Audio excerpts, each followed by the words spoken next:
Hola, ¿qué tal? En este video vamos a hablar acerca de la tenacidad y de la fragilidad, que son conceptos que están ligados a la resistencia mecánica y a las características que tiene un objeto cuando sufre algún tipo de tensión o de esfuerzo. Y hemos visto que la dureza lo que significa dureza es la capacidad que tiene un material para resistir antes de sufrir algún tipo de alteración física. Es decir, tenemos por ejemplo una barra de metal, le aplicamos tensión y si no le pasa nada, está siendo duro, está resistiendo, pero ni bien comienza a haber una alteración física, ya sea una rotura o una deformación plástica, ahí ya ese es el punto de energía en el que ese material es duro. Es el punto de energía, es la cantidad de energía que el material pudo resistir. La diferencia, eso es dureza. Ahora, ¿qué es tenacidad? ¿Qué es tenacidad? Y su contraparte, ¿qué es fragilidad? La tenacidad se refiere a cómo es que esa alteración se manifiesta. La dureza es qué tanta energía qué tanta resistencia tiene un material para no sufrir una alteración. En cambio, la tenacidad es, una vez de que ya se va a alterar, ¿cómo se altera? La tenacidad significa de que se altera deformándose, o sea que las moléculas del material tienen la capacidad para moverse entre sí, pueden deformarse. En cambio, en la fragilidad, las moléculas no pueden deformarse. Entonces, ¿cómo se altera? Rompiéndose, como un cristal, como el diamante, por ejemplo. Las moléculas de diamante no pueden moverse entre sí porque son muy rígidas. Entonces, cuando tú le aplicas una fuerza, una tensión lo suficientemente intensa como para poder superar la barrera de dureza, las moléculas no se van a deformar, sino se van a romper, se van a fracturar, se van a quebrar. En cambio, si tú le aplicas una fuerza, una tensión a un acero o a un metal, a un cobre, las moléculas tienen la capacidad de deformarse, entonces no se va a quebrar. Por eso es muy importante que, por eso en las construcciones se utiliza acero, porque el acero es tenaz, no se fractura, sino que antes se deforma. Entonces, ¿qué es la tenacidad? ¿Qué es la dualidad tenacidad y fragilidad? La resistencia a romperse. Acá voy a utilizar una ilustración y voy a utilizar el agua como ejemplo. Por ejemplo, tenemos las moléculas de agua líquida y si nosotros como que con nuestro dedo, como que metemos nuestro dedo en las moléculas de agua líquida, se va a abrir un espacio entre el volumen de agua y las moléculas se van a separar. Es algo parecido a lo que ocurre con un material tenaz sólido, cuando esto es un líquido. Los líquidos se fluyen, ¿no?, por su propia naturaleza, ¿no? Pero esto más o menos es algo parecido a lo que sucede en los materiales sólidos tenaces. Por ejemplo, he escogido dos materiales completamente diferentes, con uno bastante tenaz, como los metales, y otro bastante frágil, como un plástico rígido. Entonces, ¿de qué depende la tenacidad o la fragilidad de un material? Depende de su química, de qué tipo de enlaces tienen las moléculas del material. Por ejemplo, en los metales, los átomos del metal, por ejemplo hierro, están unidos por enlaces metálicos. ¿Qué es un enlace metálico? Es un enlace en el que los electrones de valencia de todos los átomos de metal están libres, fluyen. Entonces, es como un océano de protones, o sea, de núcleos, de átomos positivos, de núcleos protónicos del metal, unidos por electrones libres que se mueven como el mar, que son como líquidos prácticamente. Entonces, cuando tú le aplicas una fuerza, podemos imaginar que estos electrones libres, ¿no?, aquí está, podemos imaginar que estos electrones libres son como rueditas. Entonces, cuando tú aplicas una fuerza lo suficientemente poderosa para ejercer un tipo de alteración, o sea, movimiento en esta ruedita, la ruedita va a girar y eso va a hacer que el átomo pueda girar, que los átomos puedan girar entre sí, puedan moverse entre sí, ¿no? Podemos ver los electrones libres como rueditas. Entonces, eso es a nivel atómico o a nivel molecular. Entonces, a nivel macro, vemos la barra, digamos, de hierro y los electrones libres son las rueditas, ¿no?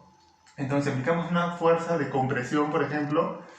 Entonces, los átomos, cuando se pierde el límite de resistencia, los átomos van a moverse entre sí y ahora vamos a ver cómo se deforma, ¿no? Estaba así, que era una columna de 3×5, de 3 filas y 5 columnas, era un sólido de 3×5, y ahora al aplicar una fuerza de comprensión, los átomos de las filas se han ido para los costados, se ha comprimido el sólido, justamente porque puede hacerlo, porque los moléculas pueden moverse, se pueden deformar, y lo mismo pasa si agarramos una barra de cobre, por ejemplo, y presionamos con una prensa hidráulica, la barra de cobre se va a deformar y va a volverse más como una moneda, va a ir tomando forma de moneda, ¿no? Se va a empezar a comprimir.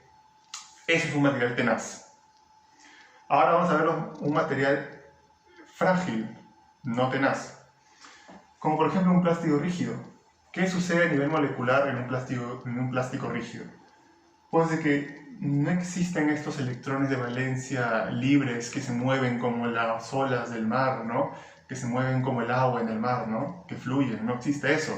Más bien existen electrones de valencia rígidos, pegados por un enlace covalente, porque las moléculas de los plásticos rígidos se unen por enlaces covalentes.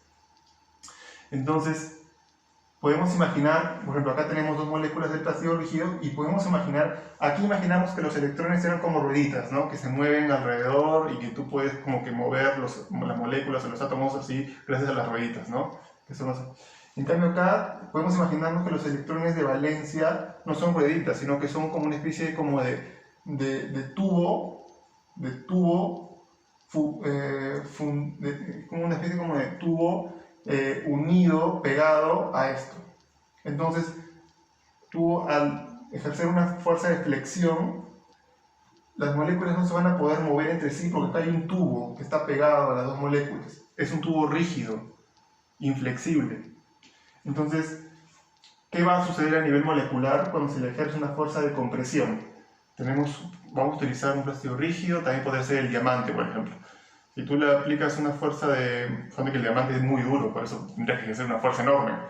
Pero vamos a utilizar un plástico rígido o el vidrio. El vidrio es un material bastante frágil, no hay movimiento entre las moléculas.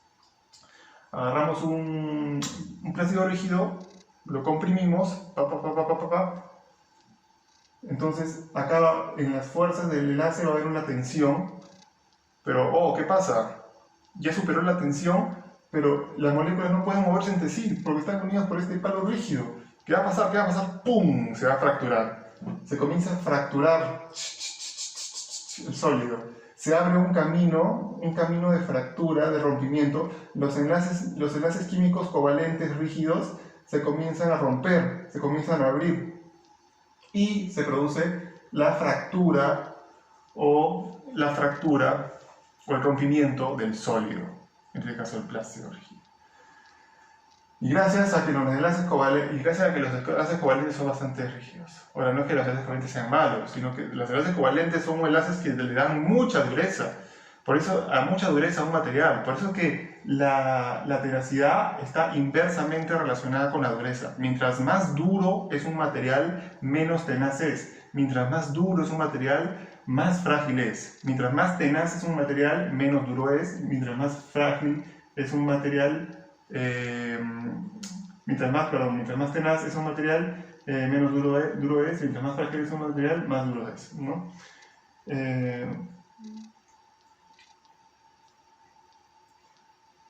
Esta dualidad tenacidad-fragilidad es un concepto mecánico importante para poder considerar al momento de elegir de elegir proteger un metal con proteger eventualmente con un polímero, como una pintura, porque de eso depende la calidad de protección que le va a dar al metal. Por ejemplo, si una pintura tiene un grado de tenacidad, eso va a hacer de que la pintura no se rompa, no se quiebre, ¿no? Muchas veces hemos visto materiales que al momento de meterles un golpe con un martillo se comienzan a quebrar, comienzan a haber fracturas. Pues si una pintura es lo suficientemente tenaz, eso no va a existir, sino que van a haber como pequeños hundimientos, y eso es bueno porque lo que menos queremos es que la pintura se rompa. Nosotros queremos una pintura dura y tenaz, encontrar ese equilibrio entre la deformación, pero también la dureza, porque recordemos que la tenacidad está inversamente relacionada con la dureza, ¿no? Entonces, espero que este video les haya gustado y hasta pronto. Nos vemos. Muchas gracias.